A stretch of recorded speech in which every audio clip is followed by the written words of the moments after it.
Welcome back to Expediting Change. I appreciate you following me through on this journey. Today, I have something really special for you.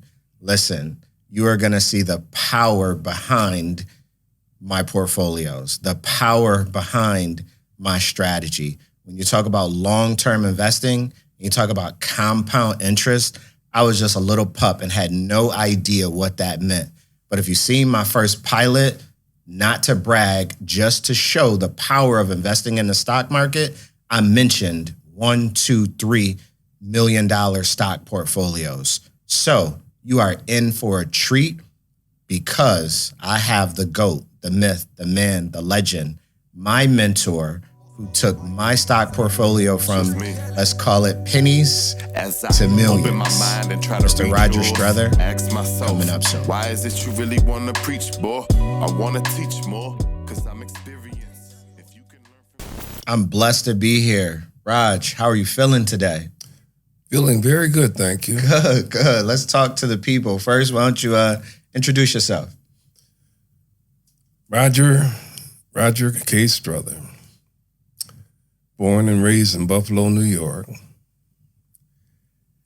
And at a very early age, my father said many things to me, but one thing that really stuck out,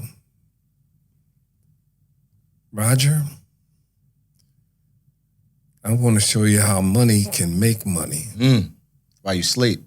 While you sleep or while you're awake. And I said, when he said that to me, I was probably about 8 years old. And I said to him, so you're saying that money can make money? And he says, yes. Most people, they think it's only one way to do that. You go out to work, you work, and you work some more. And I'm going to show you that that's very important to understand. That's what you had to do. But it's another thing that's very important too, that it will put you in another class. Okay. So he would tell people that line and they would say, oh, Harry, you don't know what you're talking about. You know what I mean? Look at you. Yeah. My father never stopped talking about that. I was probably one of the few people that really listened closely to what he was saying. No doubt. So as I grew up, I was still trying to put it together. The thing he was primarily talking about was he had his way. One of the ways was to own some property and have your property make money for you. Absolutely. Through the rents. Residual income. Yeah. And so one day he says, come with me. It was on a Friday or a Saturday.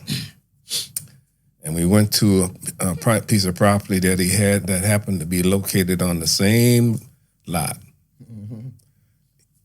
There were two houses on this lot, one in the front and one in the back.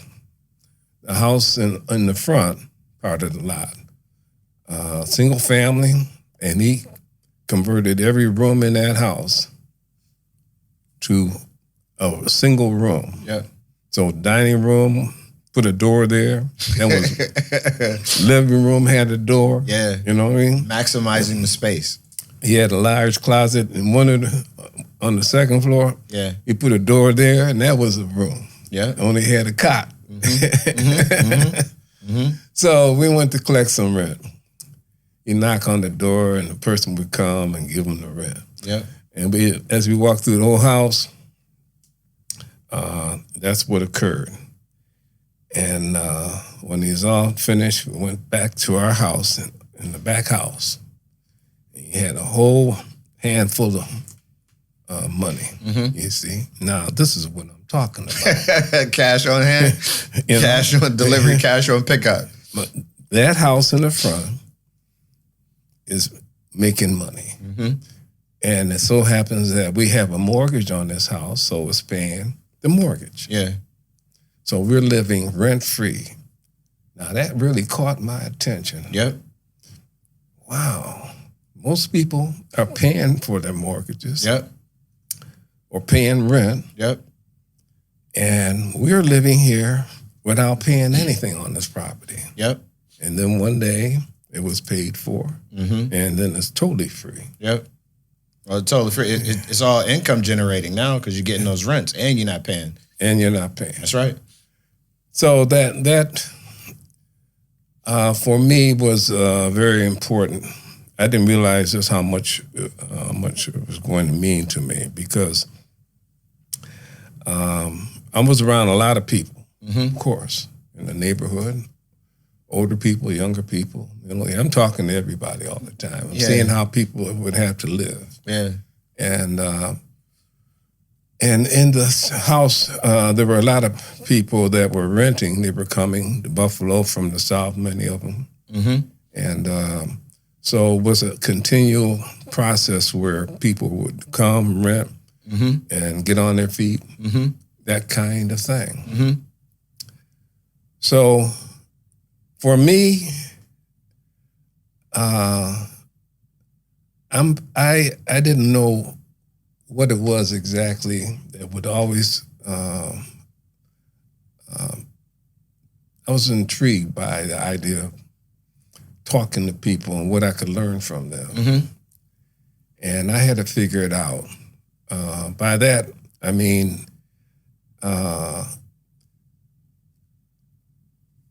As I said once, I wasn't the best student in the class. Okay, me neither. Okay. I went to 4 different high schools. Yeah. I went to alternative twice. Yeah. So I get it. Yeah. And the teacher would, have parents would come to the school for things that were okay, and sometimes and come to school when they weren't okay. No doubt. So the bottom line is this: I was the kind of kid that had a lot of people that I was friends with, and a couple of them. I think the last time I gave an interview, I was talking about some of my good friends. Yeah. And one, we would walk to school many days. And I said, so when you grow up, I'm talking to my friend Leroy. I said, Leroy, when you grow up, what do you want to do? What you going to do? He says, oh, that's easy. I want to be a lawyer. Okay. But my mother don't want me to be a lawyer. They're all crooks. Oh, man. Yeah, see, we laugh, knowing that wasn't really necessarily true. No doubt. And the guy on the other side of me, I says, what do you want to be? He says, I want to go to medical school. I want to be a doctor. As it turned out, the guy on my right, he went on to law school and became a very, very successful lawyer. Absolutely. He wound up becoming a multimillionaire just by the kinds of things that he was involved in. And the fellow on my right went to college but didn't finish. He did well. He got into selling real estate. But as far as for me, I hadn't figured it out yet. But you're surrounded by real estate right now because your pops was doing it, you lived in it, and then now your friend is doing it. So it's all real estate at this point. It's all about real estate. To the point that when I was sitting in class in grammar school, the two fellows that I had just mentioned, because of alphabetical, they always sat around me. No you know doubt, what I mean? no You know doubt. how that goes. Just happened that way. Yeah, it happened that way. I say that because I'd sit there and I got okay grades. But I got a lot of 75s. And that's still passing, ain't it? I think that's my still father passing. said, you must think 75 is honor roll. He laughed at me. He says, I'm serious, Roger. You got to figure this out. Yeah. You got to start coming up with a better way, because as you progress, people are sizing you up based on your grades. No doubt. It's not the only way that they're going to size you up. But the public school system, they definitely standardize assessments. And they didn't understand. The teachers that I had, they tried to understand a lot about what was going on with a lot of the students. Yeah. But they didn't understand. Yeah. So I'm sitting there. Some people would say I was daydreaming. I'm looking out the window and I'm thinking to myself, I know I'm going to be all right. No doubt. I'm just going to have to do it a little differently. No doubt. And it was important for me to settle down and build my reputation. No doubt. But it started with belief in yourself. Where did that confidence come from? Oh, it came from my family, my mother and father, and many other people around me. In the neighborhood. So I had a way of picking people out in the neighborhood that I thought I could learn from. And it didn't matter how far they had gone to school. That was important, of course. But a lot of people I found, they were smart. They were able to figure some things out. And some of them hadn't gone very far in school. My father was one of them. He eventually got his grammar school diploma as an adult. Never went to high school. And so I would talk to these people. I wanted to be around them. And what was real important to me was that what kind of people were they? Yeah. Were they honest? Yep. So in your heart. What was in? What kind of personality did they have? Yep. Were they trustworthy and all that kind of thing? That was a big, important thing to me. Real important. You couldn't be around me if you wanted to do some things that you shouldn't be doing. No doubt. No doubt. And I wouldn't have a problem telling you right off the bat. There was a kid one time we were in a store called Sears and Roebuck's. And the store was really not. Wait, why you say called Sears and Roebuck? I remember Sears and Roebuck. Okay. You said it Okay. I remember Sears and Roebuck. They bought me took a bike from Sears before. Well, they stopped using that buck part, They did. And we were walking home from the store, and we were about a block away from the store. And this young guy, that was a friend of mine. Yeah. Same age, He says, "Look what I got." And he reached in his pocket, he pulled out this little something. I said, "What's that?" So I got that from the store. I said, "What are you talking about? We didn't buy anything." He says, "Hey, I took it off the shelf." Oh no! I said, "You did what?" No, we don't do liars. It was right on the corner of Jefferson and Florida. Oh no! Which is right there today, and there's a church there. And I said, wait, hold. We're not going any further. Yeah. You're going back to the store and put it back on the shelf. No doubt. He looked at me like I was crazy. He says, I'm not going anywhere. I said, well, this is the end of me hanging around you. It's over. So we talked more, and eventually he says, okay, all right, okay, we're going to go back. I want to. Because I want to be your friend. Yeah. That's what he's saying to me. Yeah, you want to hang, you want to be down. Yeah, so we went back into the store, back into the toy department, and I watched him take it out of his pocket and put it back on the shelf. Now I think about that somebody in the store that worked there could have walked by and said, oh, these kids are maybe trying to shoplift or something. Yeah. We putting something back on you. It's the exact opposite of what they're looking for. Yeah. So we walked back out the store, and he was so mad. And needless to say, that was the end of that relationship. Absolutely. He couldn't. You got to do this comfortably, not somebody forcing you to do something like take it back. Don't do it to begin with kind of thing. So it was like that. And so I had a way, really, not realizing it, but I had a way of leading people instead of people leading me. No doubt. I like that. It took me a long time to be able to figure it out. So in your plan,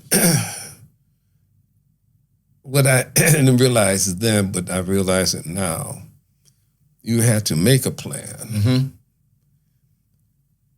And it takes a while to put it all together. That's right. But there are certain people that will have to be a part of your plan. Absolutely.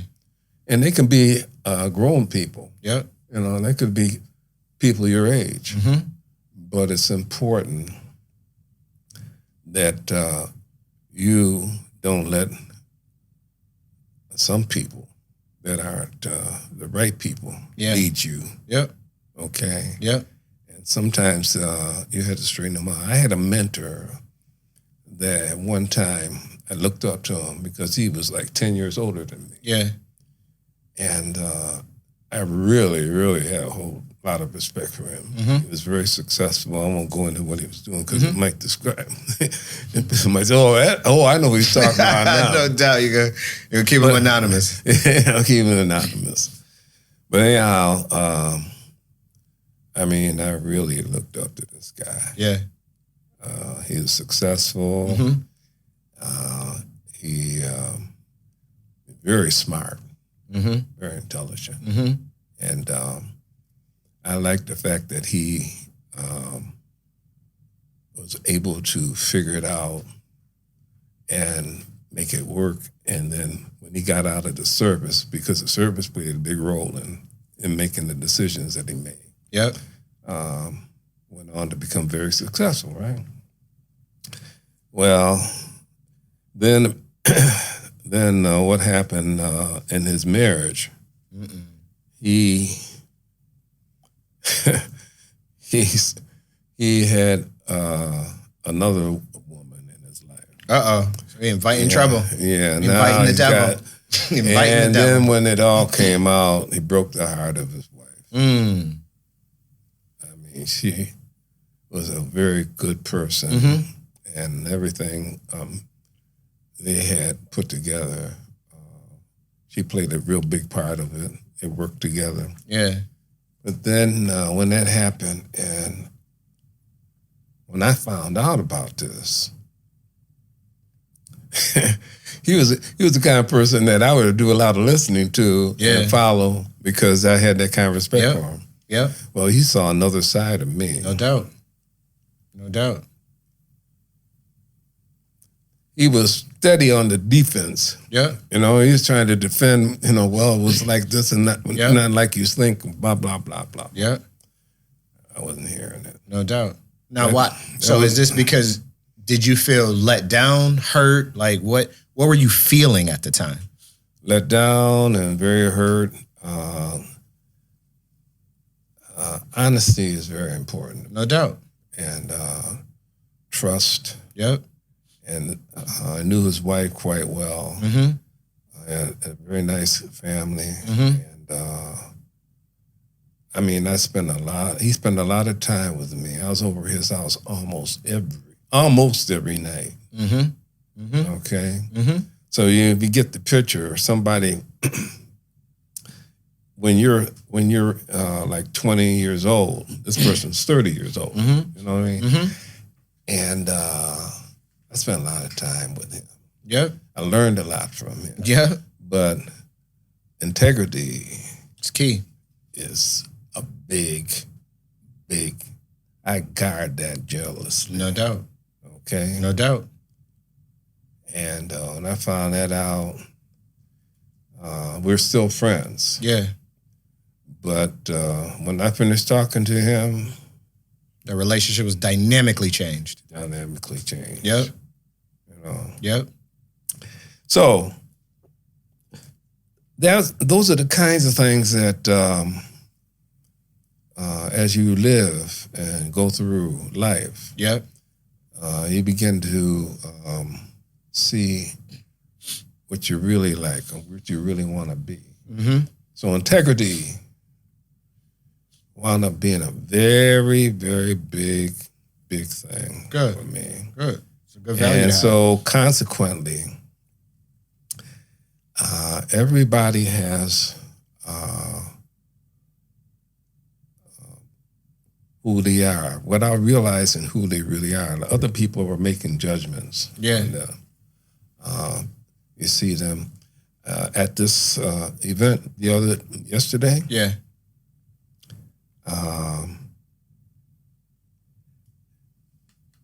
There were a couple people there that came up to me and said, Shomari, wow, I know so much about you because he talks so much about you and blah, blah, blah, blah. These are people I've never seen before in my life. Well, the one lady, I never seen her before in my life. Doubt. The other lady, just from being in the community. Yep, absolutely. You know, I didn't know her very well. No doubt. But she says, I know you. No doubt. I don't know them. No doubt. They know me. Yeah. And that's the way it is so often. People know more about you than you might even think. Your reputation preceding you. Now, the person that I was saying that is a good friend of mine. Yeah. And he had gotten to a profession where integrity came back on him because of some other things that he got involved with.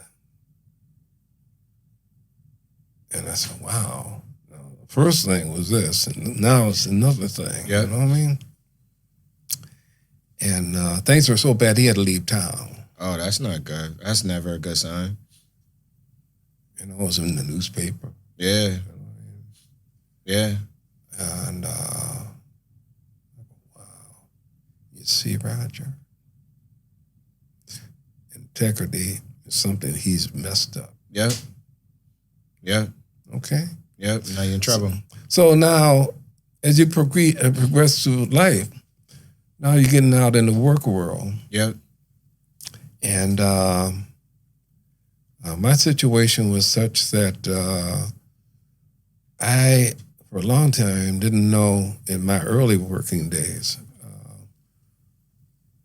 how I was going to succeed, because you got to get out and get a job, and you got to, trying to make some money, Yep. hopefully enough money to do the things you want to do and have things you want to have. Yep. And I found that out when I was given an opportunity to go to a person's house, ring the doorbell or knock on the door, and try to sell them this particular thing. Yep. That they wanted to see if I could do it. Yep. and I was on one side of the street, and there was another guy on the other side of the street. They wanted to see who could do it and who couldn't do it, or maybe you could both do it. Maybe both of you had the talent. Okay. And I had never done anything like that in my life. No doubt. So I rang the doorbell, and I just made up what I was going to say and blah, blah, blah, blah. Clean pitch and right the off the person top. says, oh, I'd be more than happy to get this, and blah, blah, blah. I said, wow. I went to the next house and did the same thing, and it was a block on one side of the street, and almost every house I went to, people says, oh, yes, I'll take a couple other things, Mm-hmm. And the guy on the other side of the street, he had like about 2 or 3 sales. Yeah, so he's struggling. And I says, that's it. Okay. That's it. So at this point, is this your full-time job? Or is this something that you're trying out? It turned into a full-time job. Okay. They were going to give me a full-time job. Yeah, this was the test. This was the test. Okay. And it turned out to be a route, and selling baked goods door to door. Mm-hmm. And they had this company.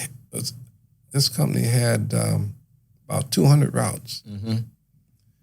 And first time I went into the office, they were showing me, how they were set up. Big company, bakery, everything, all kinds of things. Excuse me. And my point is this: the route that I got hadn't been worked in years, and it was on the bottom of 200 routes. And I saw that and I said, wow. So it sounded like a route nobody wanted. Nobody wanted it, and there are other things about it. What, it was in the hood? It was in the hood. Like, yeah. You didn't want to say it was in the hood, Rod? So it was back in the day. It was a hood route? Nobody It was the wanted hood that route. route. And they felt they had other people that took the route, and they said, oh, no. There's always something going wrong. Them not my people? Yeah. And so it happened to be my backyard. Your neck of the woods. That's right. So I got out there, and by this time, I'm really feeling like, wow, I got something here. Yeah. No matter who I'm talking to, I could sell them. No doubt. No doubt. Yep. And so things worked out real good. Now, I didn't own a house. I was still living home when I first got this job opportunity. And the plan, going back to a plan. I remember what my father and mother presented to me. Yeah. 2 houses on the same property. Yep. And one is paying for the property. Yep. Well, my first thing I wanted to do was to buy a house that could pay for itself. Yep. Like my father demonstrated. Makes sense. And I looked at, and I'm getting all over the city by doing that. I mean, looking for the property. Excuse me. No worries. So I'm looking at different property. 2-family house with a cottage in the rear was exactly what I was looking for. And that's what I found on Ellicott near Dodge. No doubt. And one of my customers sold it to you? Yeah. Nice. I was the first person. Because when I saw the house, I said, hey, one day, if you ever decide to sell it, let me know. Relationships and networking.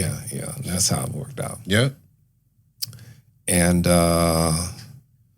so it's a house that had to be some work done on it. It wasn't condemned or nothing like that. But it did need some work. There's an older couple that couldn't afford to keep it up any longer and that sort of thing. So I bought my first house that way. And so now you're in the real estate. You're in the real estate game now. I wanted to have about 25 pieces of property. Whoa, mogul. That's mogul, Buffalo mogul. I knew a person who lived like that. No doubt. And I would ask him different questions. How did you do it? How did you do it? How did you do this? How did you do that? Yep, learning. He saved his money and bought a house, and then he bought another house, and then bought another house. And eventually he didn't have to work anymore because he's taking care of his property. Yep. And he taught his wife the business so that she would understand how she could take over the business if he needed some help. That kind of thing. So it's money making money. Absolutely. Money making money. Now, I won't go through all the other pieces. I only got up to about 5 houses. Okay. And with a full-time job, and you're trying to keep your property up because you did not want to be a slumlord. Yeah. So It keeps you working on Saturdays or whatever your days off are. Absolutely. So it's like that. Yep. And so at this point, you got 5 properties, and you're working a 9 to 5. Yeah. So you're really working Sunday through Saturday. Yeah. Well, nonstop. More than 9 to 5. Okay. No doubt. No doubt. I had to work. This job was the kind of job you had to come back. So you might have to on Saturdays and Sundays. Well, not Sundays, but I guess it was Sunday. Mm-hmm. Yeah, I worked Sundays too. Mm-hmm. But the bottom line is just put a lot of extra hours in. No doubt. I found that's one thing about sales. Sometimes you have to put a lot of extra time. Yeah. You don't have normal days off like Yep. a lot of people. So the thing is this, after about 15 years, I said, my mother was a person who, a bookkeeper type person. Yep. She went to school for that type of thing, and she had to keep the books. Now I'm listening to my mother and I'm listening to my father. They both could teach me different things. Yeah.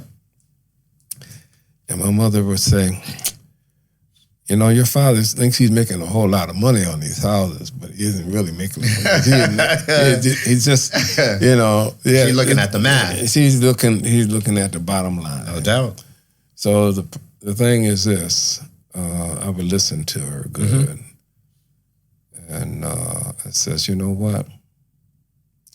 This is not the way I want to try to make this whole thing work. Called money making money. Yeah. No. If you gotta do that kind of, if you have to put the kind of hours in, like I was putting in, and even if you weren't put that many hours in on the property, you still put in a lot of people. Absolutely. Because you got to collect the rent, you got to, fix them up, or hire somebody to do it. Yeah. So the bottom line, I says, you know what? I got to get rid of these houses. And when I got an opportunity to go into another job that I called, for all intents and purposes, I called it my dream job. Yeah. Since this is going to allow me to make enough money to invest, and I'm not sure exactly what, but it won't be in property. Okay. So let me just clarify the timeline. So you sold the 5 houses, you left the one job, now you're at the other job where you're making enough money to sustain without the 5 houses. Right. And now still mapping your plan, you're considering what's your next steps towards investing. And that happened one day. I was sitting, I got this job working for, I didn't realize it, but I got this with this company called General Foods. Okay. Who no longer exists, but got bought out. And they were the largest of its type in the world. And I was really surprised that I just stumbled into this. I'm just trying to get a good, better paying job. Yeah. And more benefits. Yeah. So one day I'm sitting there having a cup of coffee in a coffee shop with another fella, and he's reading the Wall Street Journal.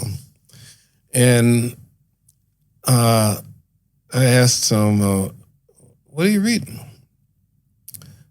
I'm checking these stocks out, So he was on that part of the paper, and I says, so I didn't know anything really about stocks other than know that what a stock was. Yeah. So I says, tell me about it. Tell me a little bit about it. He explained it to me. And I thought,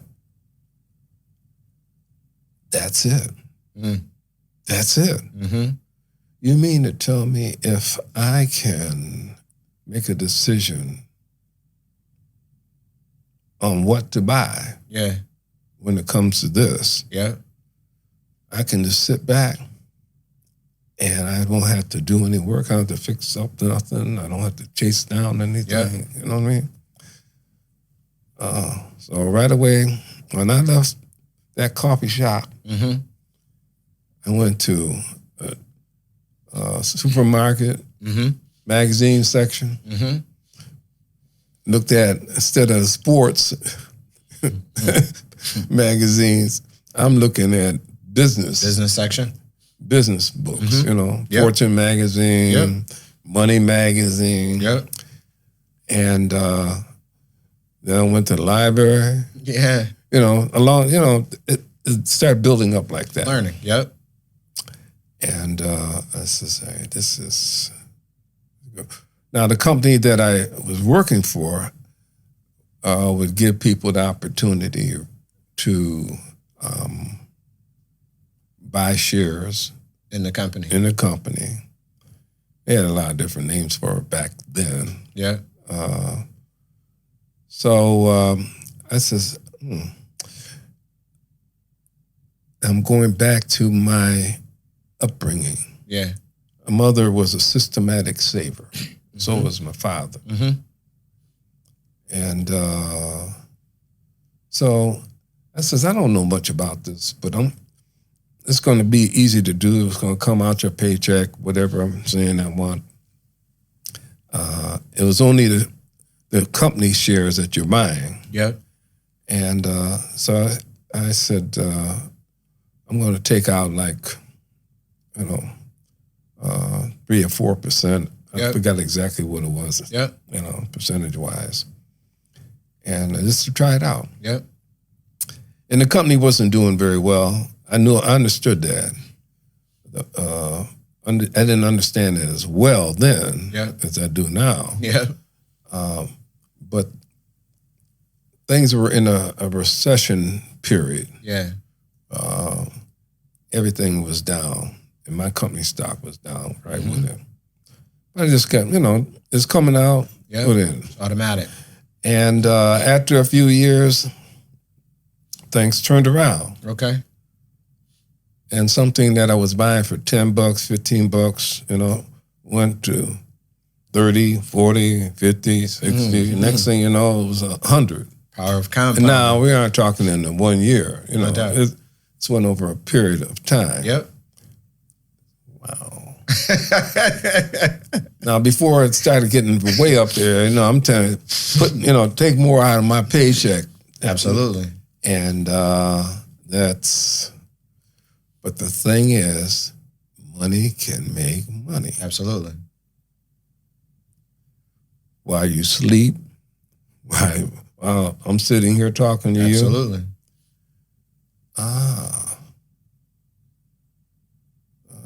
Now, I'm really getting really deep into this thing, though. Now I'm really into it. I'm trying to understand more. And read more, get more, do more, and all that. Now you're hungry for the knowledge. Start going knowledge, up. And I gotta say this: that at one point, I got to jump to this because you don't do these things by yourself. Absolutely. I had different mentors. I think I know a little bit about that. One time, I just joined an investment club nationally. And see what that was going to be about. And they had a little pamphlet, something was sent out. And I'm looking at it, and I see this picture with these men that are standing there posing, and there was one black man in the whole group. I said, wow. Who's that? And I looked at the name, it says Dr. William Strother. And I said, Strother? Sound a little familiar, huh, man? So, me being me, as I found that's the way I am, I wrote a letter to him. Nice. I didn't have his address. I just sent it to the magazine.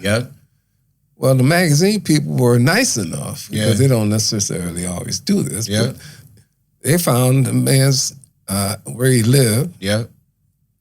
and sent it to him. Nice. So maybe a couple of weeks later or whatever, I get a phone call. Wow.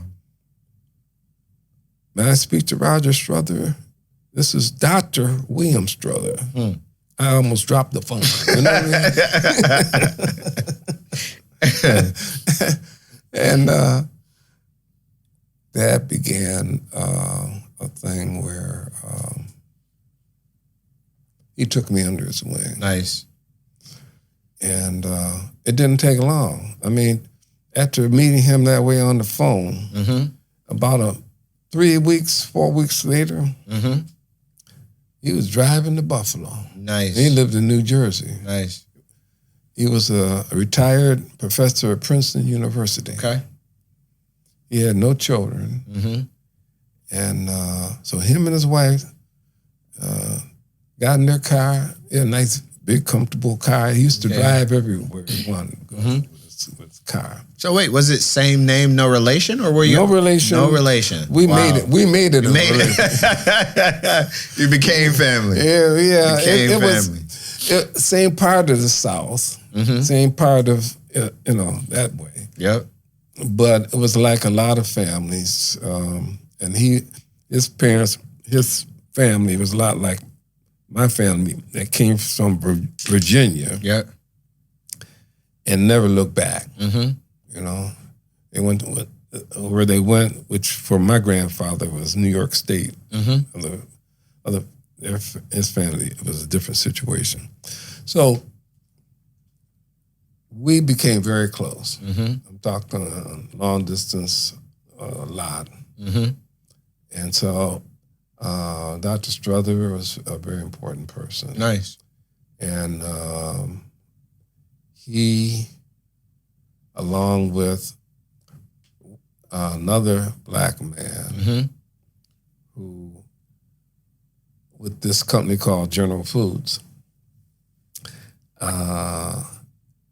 one day we had a meeting out of town, and it says, we're getting a new regional manager, not a district manager. I work for a district manager, but this is a regional manager. And he says, he's supposed to be real tough to work for and stuff. I said, I'm only going to see this person once in a while. But they talked about him, and when they had the meeting in Syracuse, I walked into the hotel where they were meeting this Larry King, by the way, was his name. No relation, no anything. And I looked, and this guy named Larry King was a black man. And I'm the only black person in the district. And he's the only black person at that level. Yeah. And when we saw each other, and you know how it can be sometimes, you see each other. Get a head nod. A head nod. And it just so happened that we clicked right off the bat. Not just because, he was black and I was black, but our personalities, because he believed in making money like I did. Yep. He had a lot more money than I did. He had like 4 houses, 4 pieces of property. Yeah. His thing was a little different. He had a summer house with a pool.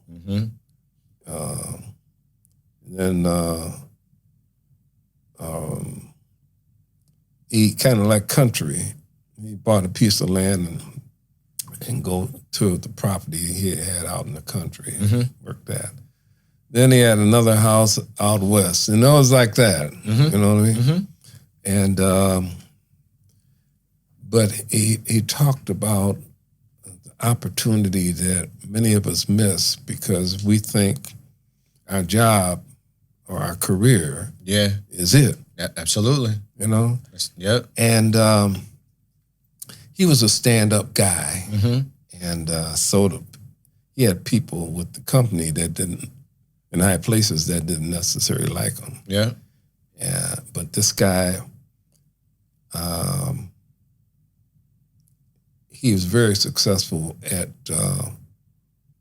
his job, Mm-hmm. you know, and it was the kind of thing that he made the company a lot of money. Yeah.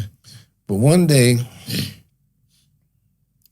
because they didn't like him and some other people, they sold off a division, Which included him. which included him, and he went where. Not everybody was going to.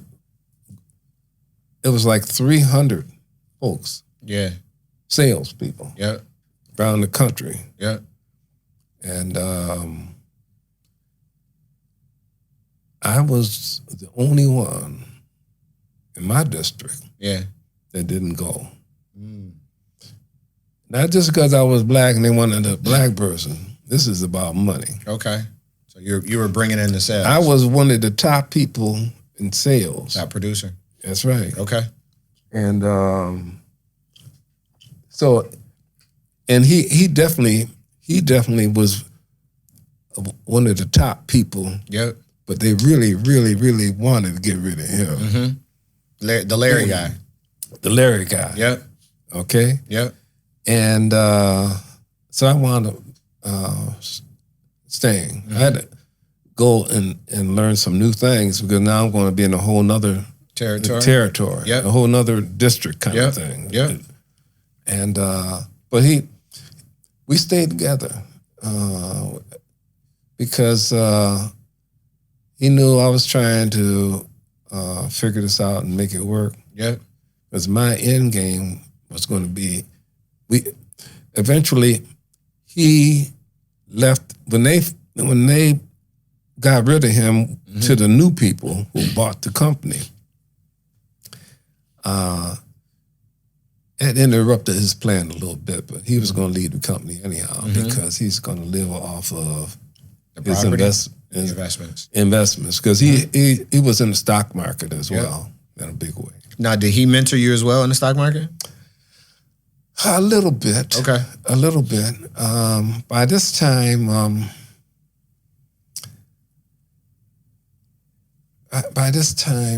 and I'm really rolling. Mm-hmm. And he knew what I wanted to do. Wait, so when you say rolling, you have your picks, it's making money for you, you are buying what you need to buy purely from the stock perspective? It was mainly the largest investment I had was the company that I worked for. Okay, General Foods. Yeah. Okay. When I was buying initially, it was like $10 and $15. But then this over the period of time that I was with them, the stock went up and split and did some other things and then split some more. And Love stock splits. Oh, yeah. Yeah. And one day, it's like one day you wake up and you say, my God, this is it. I'm leaving. No doubt. And I told my wife, she had known that this is what I really wanted to do. No doubt. Because I wanted to really, as I observe people and how they react to different things. Yeah. A lot of people, my father would talk about investing and how to invest and money making money. Yep. But because he was still working, yep. he says, he's talking. He don't know what he's talking about. Yep.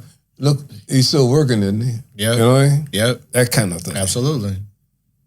So I wanted to be able to deliver a message that I believed in so much. No doubt. And you know full well. So when I left the company, like I said, I was number one. Mm-hmm. Mm-hmm. All right? They just knew I wasn't going nowhere. Yep. First of all, I would have to leave Buffalo to really go way up in the company. Yep. I wasn't about to do that. Mm-hmm. My point is this, but they never. I had the top folks in Buffalo and Western New York, Yep. like Tops Market and some other companies back then. They're no longer around, but they were Tops. Those were the companies that I called on. All right, you really have to know how to really make it happen. Yep. And in that kind of business, I want to say this: there's some pretty rough people. No doubt. All right, Cutthroat. yeah. You got to cut the deal. You got to know how to talk to the people. Yep. And if you really don't know how to talk to people, You're not getting in the door. or staying in the door. You may get in the door, but you may not go anywhere. It's a revolving door. See, my company was in the door, Right. but their piece of the pie, the competitors, were that strong. Yep. That's the way it worked. Yep. And so my company's having a tough time. Yep. Now, everything they gave me really to make money for the company, I really surpassed that. And I had good ideas too, by the way. Yep. I come up with some ways that people go, wow. And, so it's like that. And so they came to me and says, they knew I wanted Tops. The top, by that time, they were number one. There was no Wegmans. Yep. Okay? So I says, hey, I want that. I want that. And so they gave it to me. Nice. But you still walked away. You at the top of your game, no pun intended, top of your game. And you're the top producer. Yeah. And you're the only black man in the company. And you still walked away though. Well, in my district, don't get me wrong. Okay, in your district. But still, you top. That's most of New York State. Okay. Except for New York City. New York City is so big population. Totally different. Set up. That's totally a district different. by itself. No doubt. Okay, just so we're clear on that. But all of this success, you started a conversation with Dream Job, making a good bit of money. They could have parted ways with you when they parted ways with Larry King. That's Very funny dumb. to say Larry King. But when they could have parted ways, top producer, but you still chose to walk away. Yeah. And when I made that announcement, that was a couple years after that shakeup, I'll call it. Yep. And so I took off from work for a week saying I was sick. Just saying I want to get everything kind of organized. That's why I don't trust sick days now. Yeah. I never take off sick. I'm always there. So anyhow, I called when I had my resignation letter all typed up and everything. I'm going to send it to, you can go online and send it. Yep. So I sent it and I called secretary. She didn't get it at that time. I was sending it at another point. The bottom line is this. She says, Roger, I'll never forget this. She says, Roger, you've been off sick, but now if you take another week, you got to go on disability. And, that's all new to me. I said, let me interrupt you for a minute. I'm resigning and I'm sending my resignation letter. I'm just finishing it up now. Yeah. And then there was dead silence. The next voice I heard was my boss. In the background or on the phone? No, he's on the phone. Took the phone. She said, take this, Roger, what's the problem? I says, oh, there's no problem. Oh, come on. No. You're not sick? I said, no, I'm sick. I got it in my hand right now. The secretary just gave it to me. I'm telling you right now, Roger, I'm not taking a resignation. You can't go? No. I'm coming to Buffalo in about 3 days. I'll call you, pick me up from the airport. Yeah. And we sit down and talk about this. Yep. So that's how it went. He comes to Buffalo. He says, okay, what is it? Mm-hmm. One-on-one. He went through all that, somebody hurt your feelings or you want more money or you want a promotion. No, everything's good. So here's what we're going to do. I'm not taking this letter. Mm-hmm. And I'm going to give you all the time you want to think about this. Yeah. You know what I'm saying? I'm going to tell you what I'm trying to tell you. You want to take a month off. Paid leave? Paid. Okay. I might have took that. Yeah. Did you take it? Yeah. Because I'm not going anywhere. Right.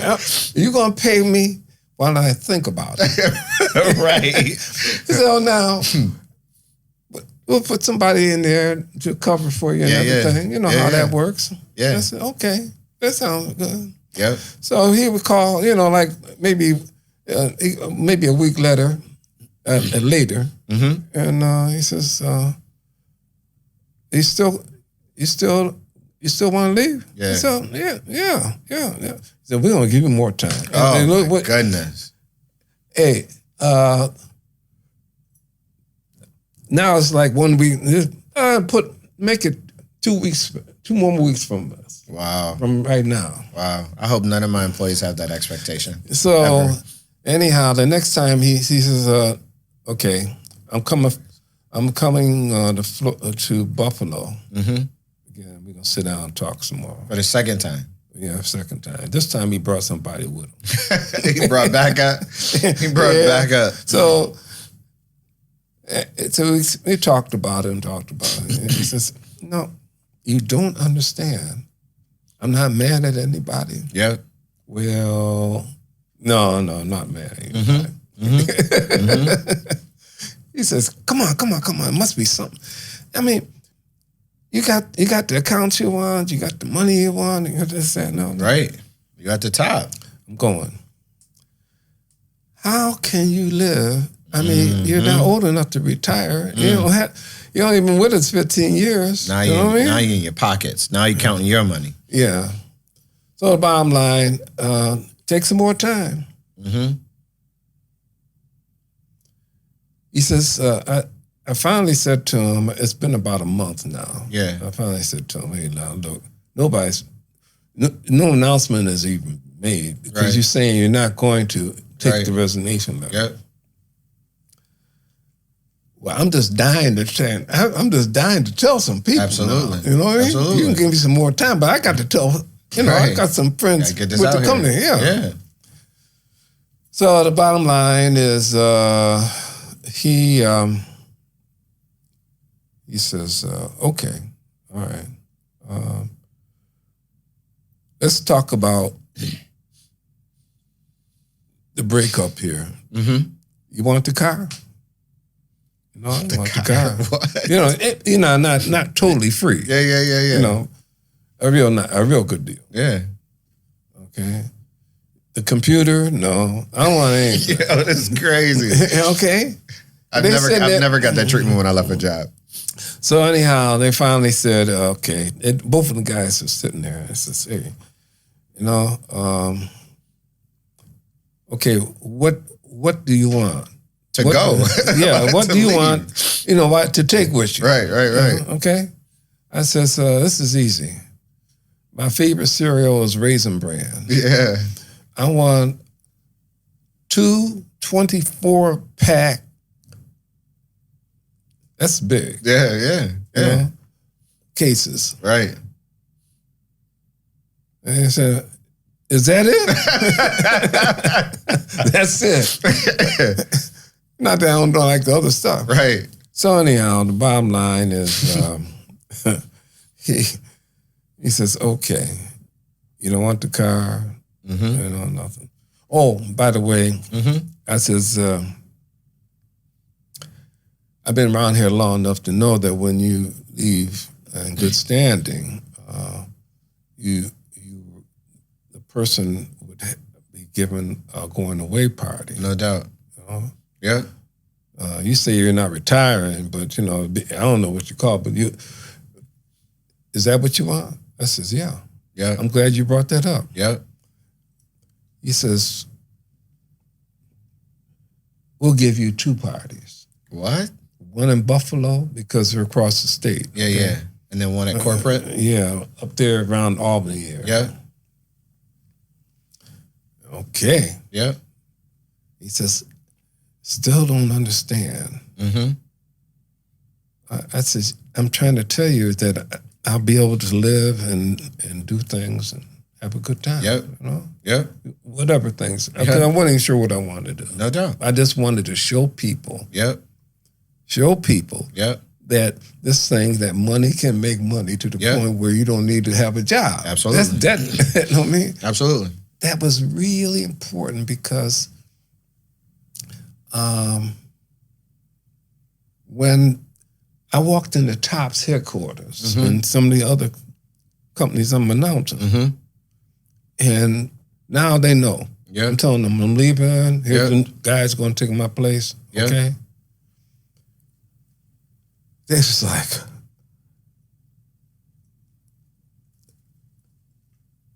the other guy sitting next to me was in the stock market. He knew them. They knew each other. Yeah. And he's saying, I'm in the stock market. He said, shut up. You still working? Right. I'm still working. He don't have to work no more. Right. You just stay out of this. Right. Okay, tell me. What were you what what you buying? Yeah. It was like that. Yeah. For the entire time. Yeah. Okay. I would stop in there. I'm not working now. Yeah. This guy is filling in for me. Yeah. Wow. So at 2 parties, and I said parties, I'm talking about soup, nuts, and everything. Big deal. Yeah. And so it was like that. Now, when I left, now I got all this time. I'm not wasting it. I'm really digging into trying to understand how the stock market. How this works. You know? Yep. Yeah. So what was so after you left, what was the first stock that you bought? Well, first thing, I cashed out the company stock. Yep. You got so much to do that. Yep. So much time to do that. That was real important. Yeah, absolutely. By a particular date, I don't know how it works now, but you had to. And I always like to make a point of this. This was no snap decision. No doubt. You said plan. We first started the conversation. You said plan. Yeah, plan. I'm talking about years. Absolutely. When I got to the 5 years before I actually left, I'm really nailing this plan down. Like I said, I had this fella, Dr. William Strother, and, Larry King, and another fella. 3 people. Yep. Yeah. So,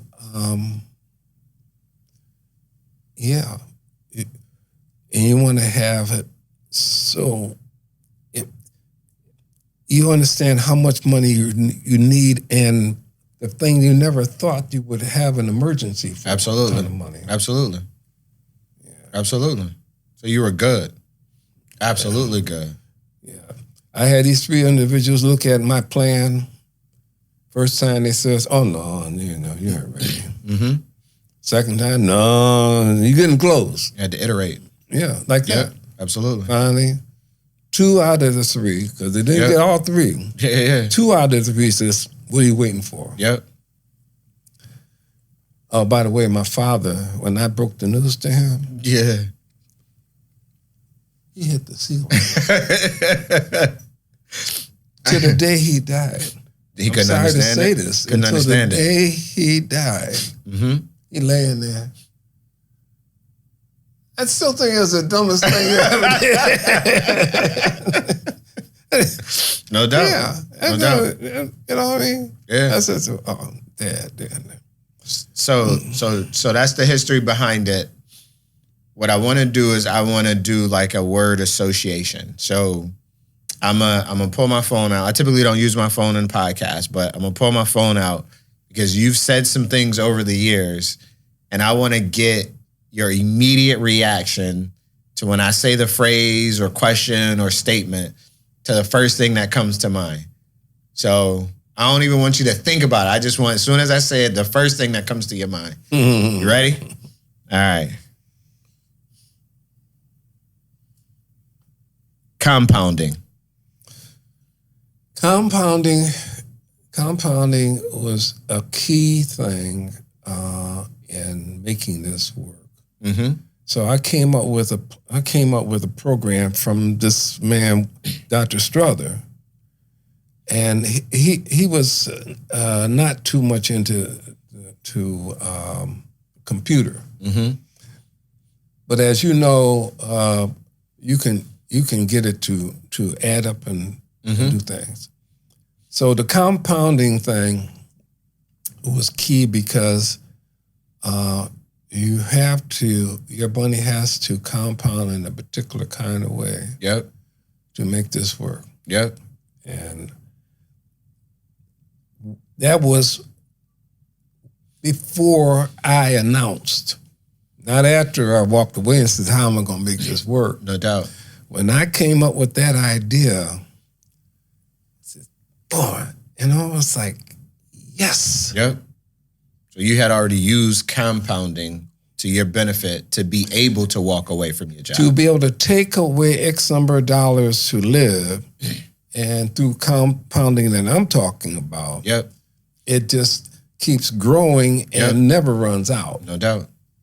No doubt. And I said to my father, he said, don't make sense. No.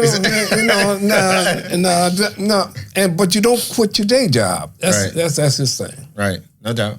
No doubt. So the next one, it only takes one company to make you rich. And the company I was working for just happened to be that company. Mm-hmm. I had other stocks. I had other companies. Mm-hmm. But that company I worked for, Mm-hmm. and by the way, it eventually got bought out. Mm-hmm. And some other people lost their jobs. So it's one company, Yep. And that wasn't the only company. Mm-hmm. That was just the first company. Yep. I had an oil company once that did that, and I don't know. I haven't really stopped to really think how many, but it's about a half a dozen. Okay. One company. You go, wow. Yep. Sticking with it. Yeah. Long-term investing. Warren Buffett, I wasn't a big fan of his in terms of reading about him, but I knew he had that part of that kind of way, where he buy and hold, and buy and hold. Now I was experimenting around with that along with some other things. Yep. Fish where the fish are. Yeah, it's when you got a good thing, stay with it. You know what I mean? Now you can go try. I'm not a fisherman, but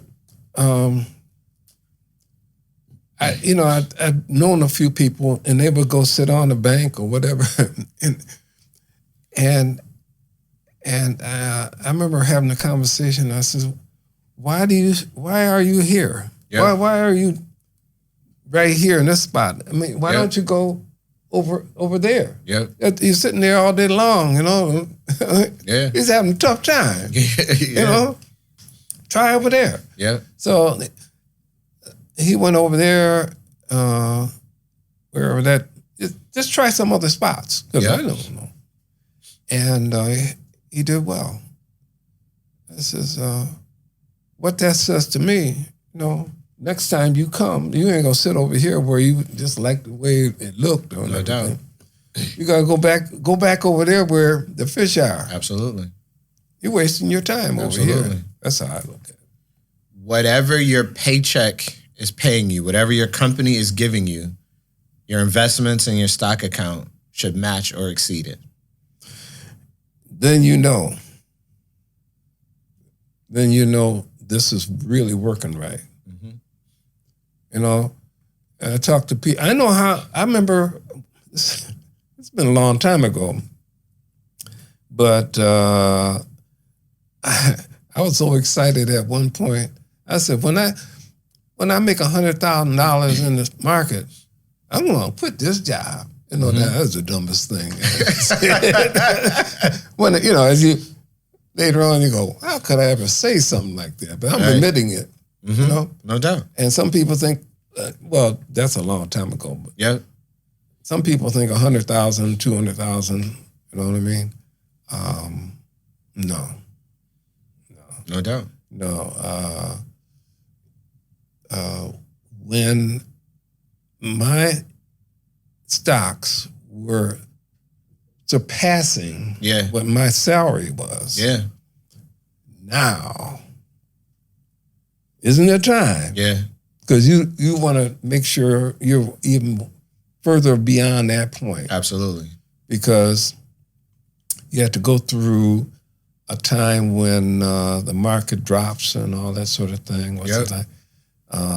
My wife played a big role. Yeah. And she had to, like I had to, go through a period when the market isn't doing well. Yep. What do you do? Absolutely. How much money do you have going, Yep. in this so-called,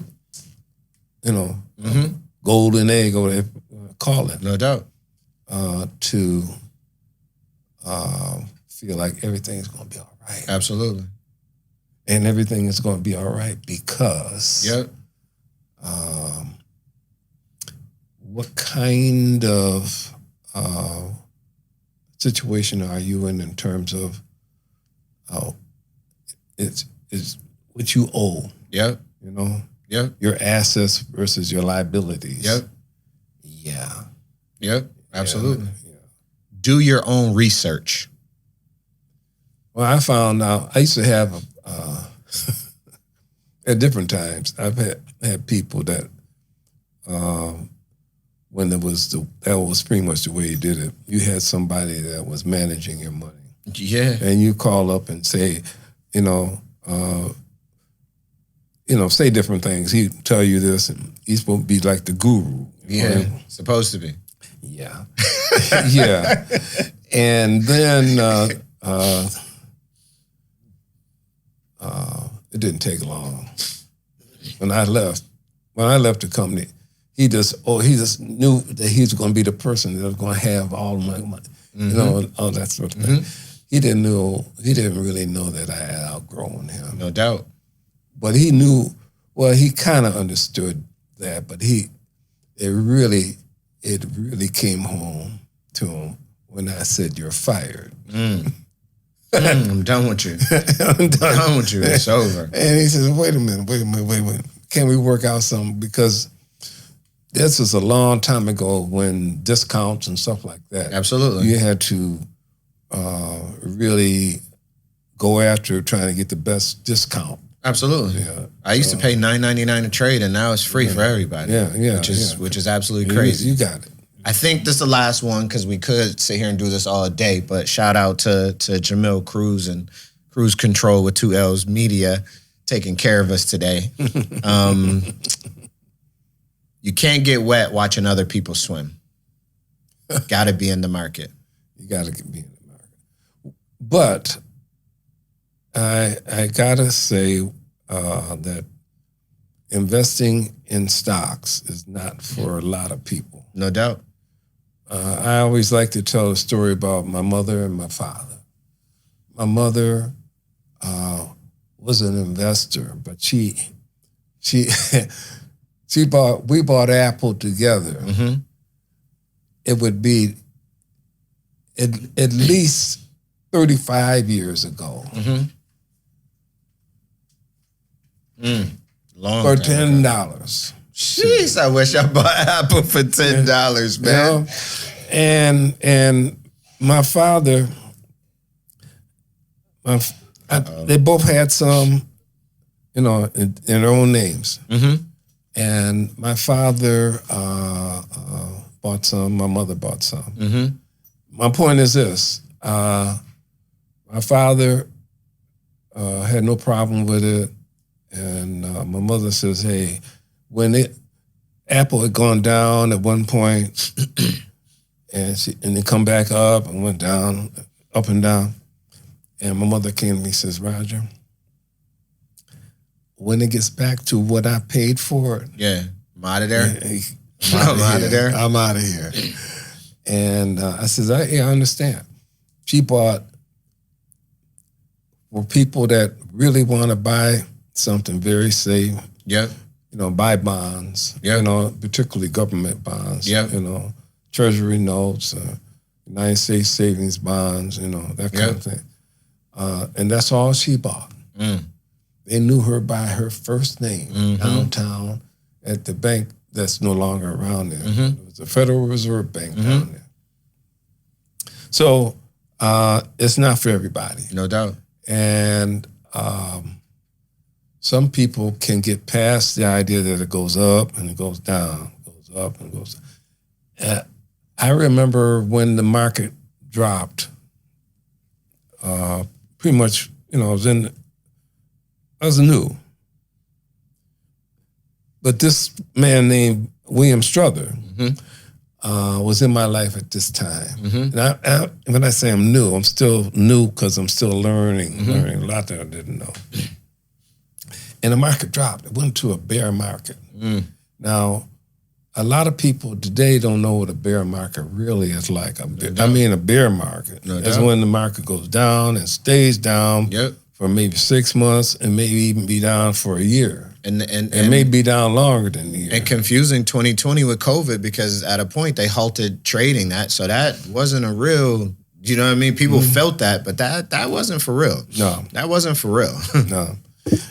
I was down in Florida one year when the market really dropped very badly, and we were down there, and I says, well, this could be a long one. I forgot what year it was. Mm-hmm. And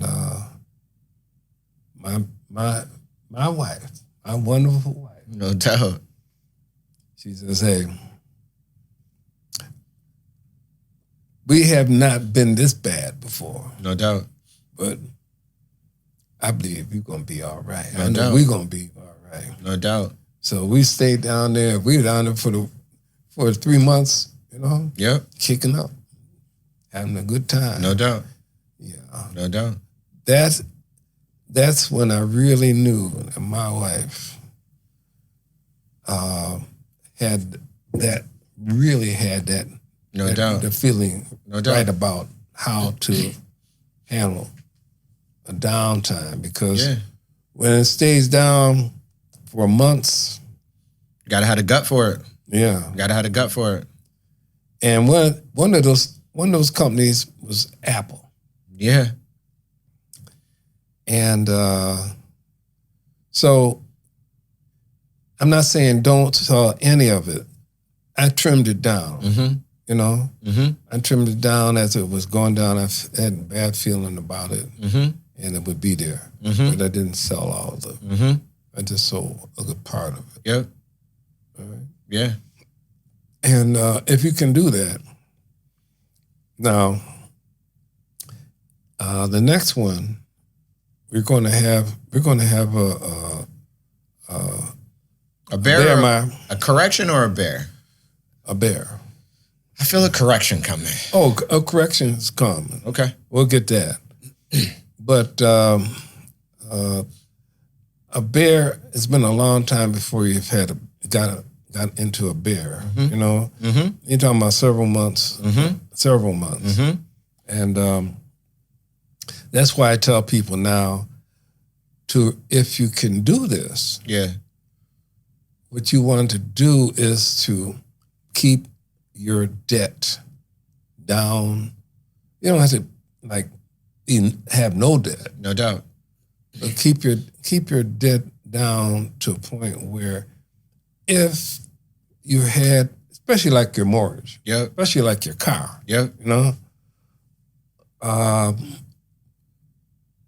how easily and comfortably are you going to be able to live? Yep. See, sometimes them bears come with people getting laid off, you know what I mean? And it can be hard. Very hard. Now, for me, the ideal thing, I wasn't planning to pay my mortgage off. I was very comfortable with it. And the bank sold my mortgage to another bank. Yeah, it happened to me without too. even asking, man. You know, they're going to do what they want to do. No doubt. But I was insulted. Absolutely. You know? Yeah. I was down there in Florida. Yeah. And got the letter. Yeah. I said, shoot, when we get back here. Done with that bank. I'm going to call them up and pay it off. And that's just what I did. That's being blessed. And I talked to my tax man. I mean, how much, you know, at that time you could write off X dollars off, you know, your payment. I said, you know, and I checked it out. I saw that ain't that big of money. I'll go ahead and pay that off. And you do things like that, and the bank will go, wow, yeah. Yep. So, keeping your debt down, and you determine what that means to you. Yep. You know, if your job went away or somebody got sick, I'm in a place right now where I think that having a small and this is what I did when I bought the current house. They'll tell you that if you had this amount of money, you can buy your house. Yeah. You know? Yep. No. That's not how I look at it. No doubt. I'm looking at how much is that payment going to be for me and my wife at the amount. Yep. And I ain't talking about a small thing. Yep. So we put a big amount of money down on our payment. You know, so we always had a small payment. So if you don't pay it all off, that's all right too, because you got a small payment. But if, like some people, they just get enough to qualify to borrow the money. Absolutely. That can be like playing with fire. And it's living beyond your means.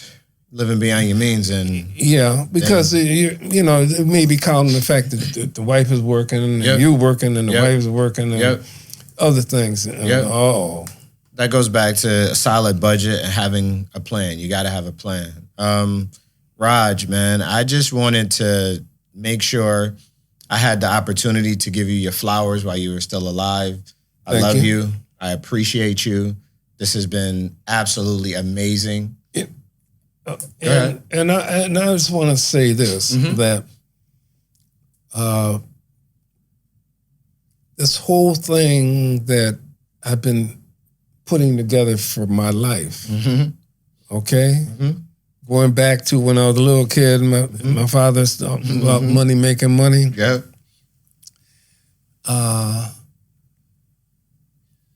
As this thing grew, for me, my dream has totally come true. No doubt. Respect. Okay?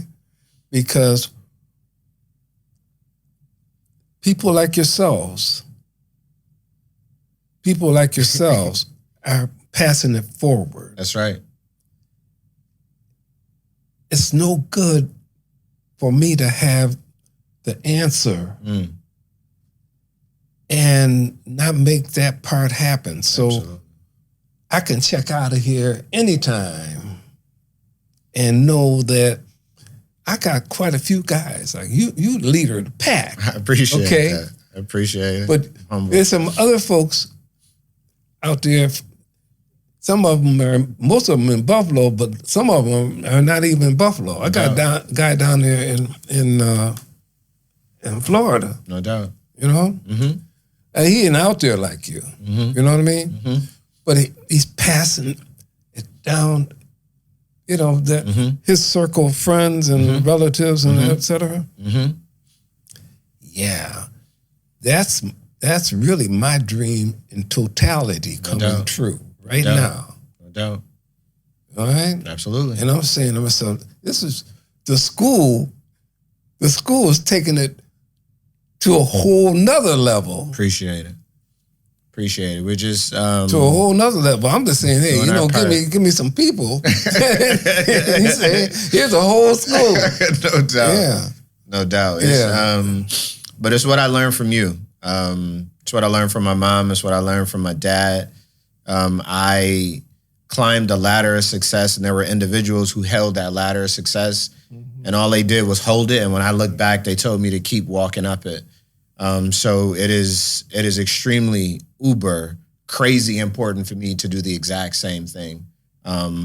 Whether you are from kindergarten to an adult, we are always in the people business. And once you know and understand that you are for the positive progression of the culture truly in your heart and in your mind, you're going to always be blessed. So I just want to always make sure that everything that I learn, I could pass it on to everybody else as you talk. Because it's a benefit to, you just take Buffalo, an ideal size and everything for what we're trying to accomplish here. You know what? And where you're staying, where you live now, the numbers are that big in terms of population, you know, and it's a good way to really work on this kind of thing, you know, as opposed to if you're in a much bigger school. You're gonna make me say it on recording, and I'm gonna bring the school to Buffalo. That's what you're trying to do. Ryan's trying to make me say it on camera, then I'm locked in. Well, I tell you. That's something that I really would love to see. But you know what? If it doesn't happen, and up to this point, you still got some people out there that they really don't want it to happen. Yeah. But that's not just that. It's a lot of things with the school system. Not in Buffalo, but around the country. Yeah, we can have a whole nother podcast on that. But I guarantee you it won't be from us not trying. I guarantee you that. Yeah. Raj, again, I appreciate you. I thank you. I thank you to everybody listening to the Expediting Change podcast.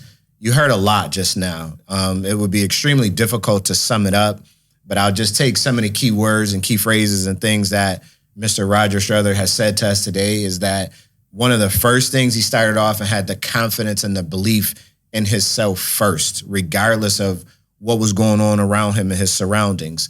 But with that confidence, he made sure that he had a plan. And with that plan, he had to iterate. And he took that plan to individuals who knew more than him. So he humbly asked for assistance and for mentorship to make sure that his iterations were going to help his plan grow so he could continue to grow. And then knowing that one day through compounding and long-term investing, he would have the opportunity to walk away from his job, boom, that day came. That day came, and he was absolutely ready to walk out of the door. But knowing that his investments had exceeded the money that his company was paying him. So I encourage you to do 3 very simple steps. And I take simple as opposed to easy, or I say simple as opposed to easy. because it's not necessarily easy in the stock market. However, it's simple steps. Open an account, fund an account, and then purchase a stock. You're already a consumer buying these products. Now take these products that you're already paying for and buy the stock. Go from being just a consumer to a producer and an owner of a piece of America. I appreciate y'all. This has been Expediting Change. As I open my mind and try to reach yours, ask myself, why is it you really want to preach, boy? I want to teach more.